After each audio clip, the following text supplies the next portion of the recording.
Thomas Soto. Notre rendez-vous avec le Made in France et Anissé Mbida. Bonjour Anissé. Bonjour Thomas, bonjour à tous. Ce matin, tiens, écoutez ça. Ça rappelle quelque chose? Ça craque. Ça craque, hein? Les 45 tours, les 33 tours, les disques vinyles. Et bien justement, vous nous parlez d'un jeune grenoblois qui profite du boom du disque du vinyle. Qui adore le craquement, ce craquement bien nostalgique. Le vinyle n'en finit pas de renaître, Thomas. Les ventes ont presque quadruplé depuis 2010. Et ça n'a pas échappé justement à Pierre Kreff. Alors il est tout jeune, il a à peine 24 ans et il fabrique à la demande des disques en vinyle personnalisés avec la compilation de votre choix. Génial. Alors c'est le premier au monde à le faire et l'idée est tellement simple qu'on se demande pourquoi personne n'y avait pensé avant. Alors son service s'appelle Vinyl Hit, il fonctionne sur internet. Tout ça c'est piloté depuis Grenoble, département 38, l'Isère. C'est bien, avec vous on apprend les départements tous les matins. Exactement. Et il est installé juste derrière la gare de Grenoble.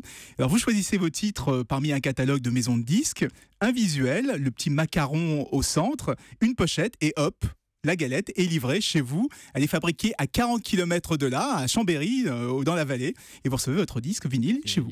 Mais est-ce que c'est légal? Est-ce que les maisons de disques sont contentes comme ça qu'on copie leur musique? Comment ça se passe? Alors oui, c'est totalement légal. Et le service reverse 1 € au label pour chaque musique gravée. C'est 2 fois plus que le téléchargement, par exemple. Alors un vinyle personnalisé, ça coûte à peu près 40 €. Et Thomas, vous remarquerez que souvent, une bonne idée naît d'un problème qu'on a réussi à résoudre. Et le problème de Pierre Kreff, c'est que la plupart des disques qu'il cherchait en vinyle, ils n'existaient pas en vinyle, ils existaient en CD, ils étaient en téléchargement, mais pas en vinyle. Donc ça lui a donné de créer ces fameux services de fabrication à la demande. Et comme ça, les maisons de disques peuvent proposer tout un catalogue de vinyle sans avoir à gérer les stocks de vinyle invendus comme ça. C'est une très bonne idée. Pierre Kreff, il a 24 ans, vous nous disiez, c'est jeune. Comment il a financé son projet? Alors au départ, c'est beaucoup de transpiration, beaucoup de sueur. Il a fait du porte-à-porte pour convaincre les maisons de disques de les rejoindre. Et avec son ami, il a passé des heures devant l'ordinateur toute la nuit pour programmer, pour faire fabriquer le site justement.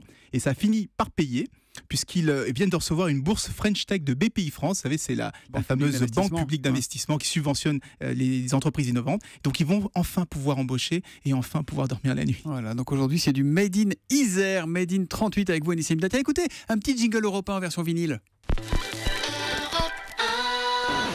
Et Julie s'en souvient même en 78 tours. Merci Anissé. Oh là, peut-être pas quand même. À demain matin, après le journal de 6h30.